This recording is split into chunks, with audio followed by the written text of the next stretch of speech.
प्रिय छात्रों, आपको आपके अपने ही चैनल में बहुत बहुत स्वागत है। आज हम आपके लिए लेके आए हैं डेसिमल चैप्टर। आपको पीछे हमने 2-3 चैप्टर दिखाया था, बहुत ज्यादा प्यार मिला आप लोगों का। आज हम आपको दिखाते हैं डेसिमल। डेसिमल को हिंदी में हम लोग कहते हैं दशमलव। दशमलव का मतलब होता है 10वां भाग। अब आप सोचेंगे 10वां भाग कैसे? जैसे अगर 7 लिखा है तो इसको हम लोग कह सकते हैं 7/10। देखिए 1 10 आ गया। लेकिन अगर 7.1 लिखा है तो हम लोग कह सकते हैं 7 1/2 10। तभी तो ये हमारा बन के आता है 71/100।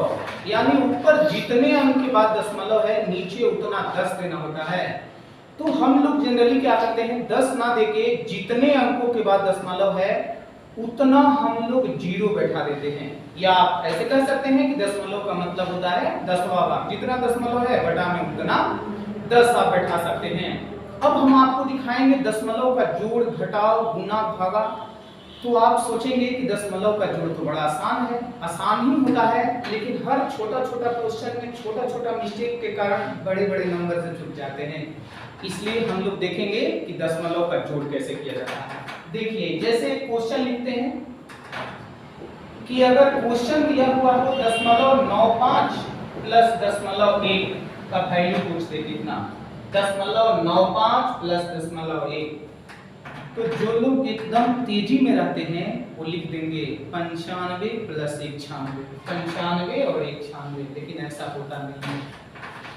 0.95 प्लस 0.1 है तो आपको 2 अंक बनाने के लिए एक यहाँ 0 दीजिए, क्योंकि दशमलव के बाद अंक के बाद चाहे आप कितना 0 लगा लो उसका कोई वैल्यू नहीं होता है।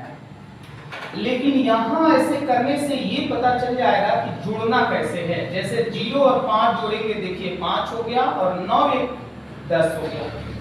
अब 2 अंक के बाद दशमलव यहाँ और 2 अंक के बाद दशमलव यहाँ, तो आप बैठा सकते हैं 2 अंक के बाद दशमलव और हमारा आंसर हो गया 1.05। लेकिन जिसको नहीं पता है वो 0 यहाँ नहीं बैठाएगा और सीधा जोड़ेगा 95 प्लस 196। ऑप्शन में दिया होगा 0.96, वो हमारा गलत हो जाएगा। 2 अंक के बाद दशमलव है, 2 अंक के बाद दशमलव कर दीजिए, एक 0 लगाकर और उसके बाद जोड़िए तो आपका आंसर आ जाएगा। वैसे ही हम घटाव करते हैं। जैसे अगर हमने क्वेश्चन आपको दे दिया कि 0.95 और माइनस कर देते हैं 0.2, तो जो लोग थोड़ा तेजी में या नहीं जानते होंगे उनको ऐसे लगेगा कि 95 से 2 घटेगा और 93 आ जाएगा, लेकिन वो तो गलत है। हमने आपको कहा कि 2 अंक यहाँ पर है तो इसको 2 अंक बनाने के लिए आपको यहाँ एक 0 लगाना होगा और एक 0 लगा 5 हो गया और 9 से 2 घटाएंगे 7। 2 अंक के बाद दशमलव है तो दशमलव लगा दीजिए। ये 0 तो आपके स्वेच्छा पर है, मन करे लगाइए, ना मन करे ना लगाइए, इसका तो कोई वैल्यू है नहीं। ऊपर में भी 0 लगा सकते थे, इसके पहले दशमलव के बाएं साइड में 0 लगाएंगे तो उससे कोई प्रभाव नहीं पड़ेगा।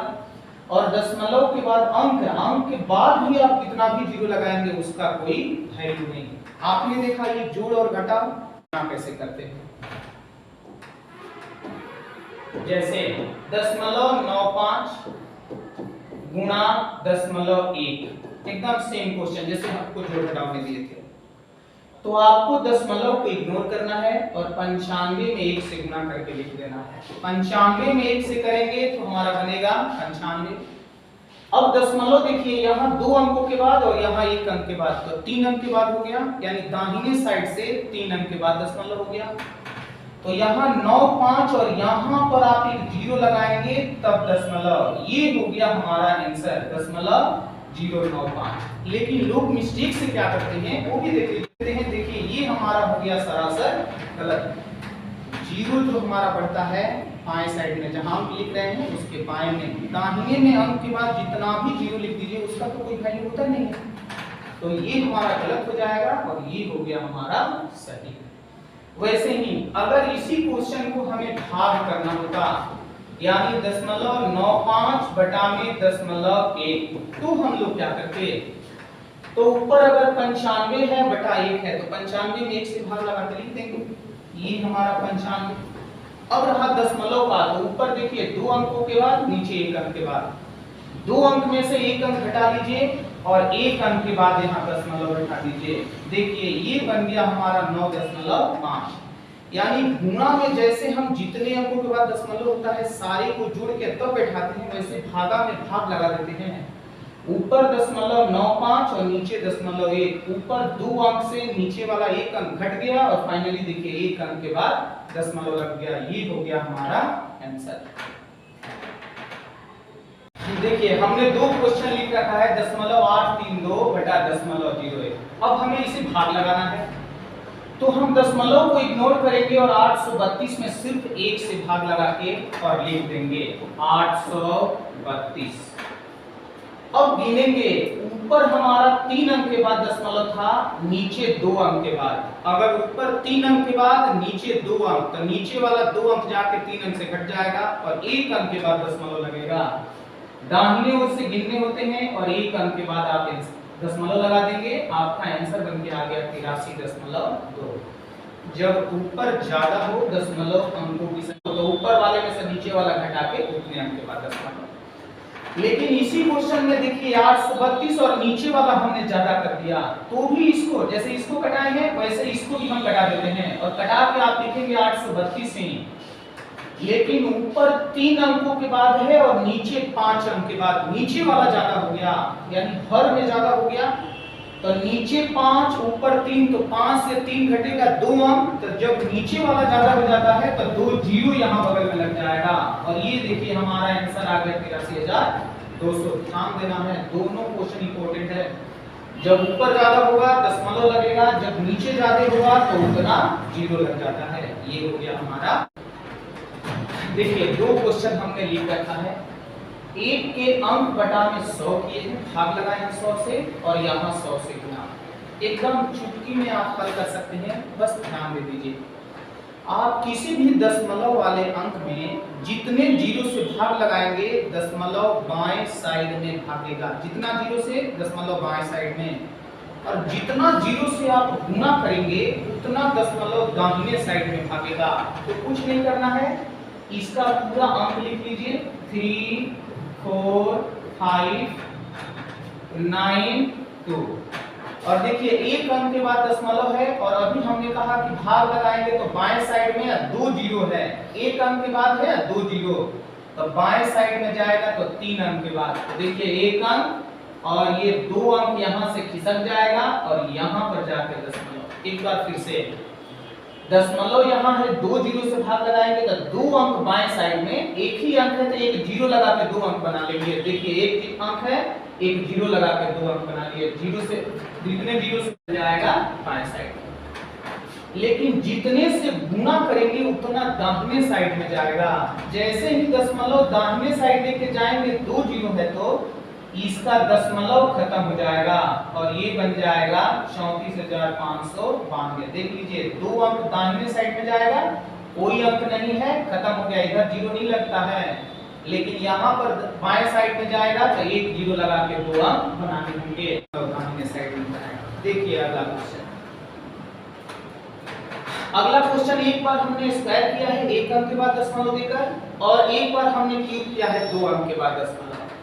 तो 7 का आप स्क्वायर कर देंगे, ये बनेगा 49। और जब ये 1 अंक के बाद है ऊपर 2 है तो ये 2 अंक के बाद हो जाएगा और 2 अंक के बाद यहाँ दशमलव दे दीजिए, ये हो गया हमारा आंसर।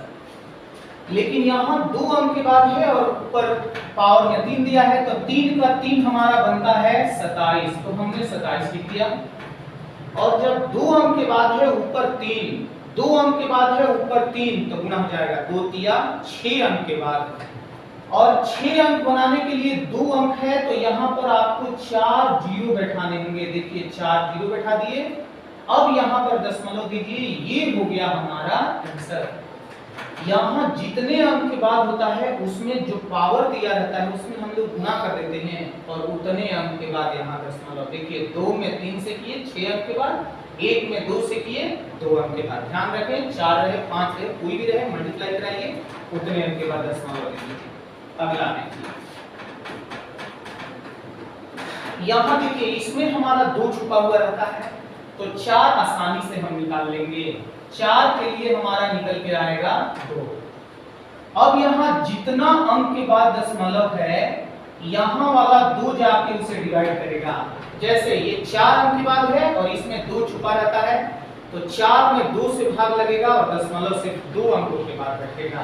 1 अंक और ये बना दिए 2 अंक, ये हमारा आंसर। एक बार फिर से, इसमें 2 छुपा रहता है और ये 4 अंक के बाद दशमलव, तो 4 में 2 से भाग लगाएंगे और रूट से बाहर निकलेगा 2 अंक के बाद।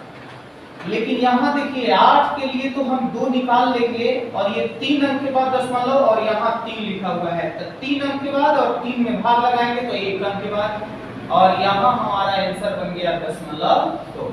बस आगे जितने अंक के बाद दिया हो, यहाँ पर कुछ नहीं है तो 2 है, 2 से ज्यादा होगा तो दिखाई देगा, उससे भाग लगा के और दशमलव बैठा लेना। अगला देखिए, अगर इस तरह से हमारा गुना आ जाए तो देख के कोचक्का नाम लिए। 27 का आप 2 बार गुना करेंगे यानी 27 का स्क्वायर। 27 का स्क्वायर होता है 729, हमने लिख दिया 729, और इसी में हमें गुना कर देना है 3 से। जैसे ही 387, पहले तो अंक को आपने गुना कर लिया, बन गया 2187। अब दशमलव काउंटिंग कीजिए, ऊपर 5 अंक के बाद ये 4, 9 अंक के बाद और इसमें 3 अंक के बाद, यानी 12 अंक के बाद दशमलव बैठाना है, और इसमें तो आपका 4 ही है, तो 8 जीरो आपको एक्स्ट्रा लगाने होंगे। देखिए कैसे लगाएंगे, 8 अंक, ये 4 हो गया, ये 1 2 3 4 5 6 7 और 8, यहाँ जाके दशमलव लगेगा, क्योंकि ऊपर 5 4 9 3 12 अंक के बाद। अब इसे गिन के देखिए, ये आपका 12 अंकों के बाद दशमलव हो गया। 12 अंक के बाद जो दशमलव आया, इसे गुना कीजिए, काउंटिंग करके दशमलव बैठा दीजिए। अगला देखिए, अगला अगर इस तरह का क्वेश्चन दिया हुआ है तो ऐसा नहीं कि 2.89 का क्यूब है तो आप लगिए गुना करने 2.89 को 3 बार लिख के, तब तो 2 दिन लग जाएंगे क्वेश्चन को हल करने में। यहाँ जो हमारा अंक दिया है इसे आप तोड़ दीजिएगा, इसे हमने तोड़ दिया 3 गुणा 5, और इस 5 को भी तोड़ दीजिएगा। 5 को तोड़ दीजिएगा 2.89 प्लस 2.11। ऐसा कर देने से ये क्वेश्चन हमारा सूत्र पे आ गया। देखिए कौन से सूत्र पर आ गया। अब इसे हम लोग लिख सकते थे 2.89 का क्यूब प्लस 2.11 का क्यूब। यहाँ वाला 3 उठा के लिख लीजिएगा, ये 3, और फिर ये अंक उठाइए 2.89 गुणा 2.11, और जो 5 के लिए आपने ये तोड़ा है यहाँ इसे ब्रैकेट में लिख लीजिए कि 2.89 यहाँ 89 और प्लस में 2.89 प्लस।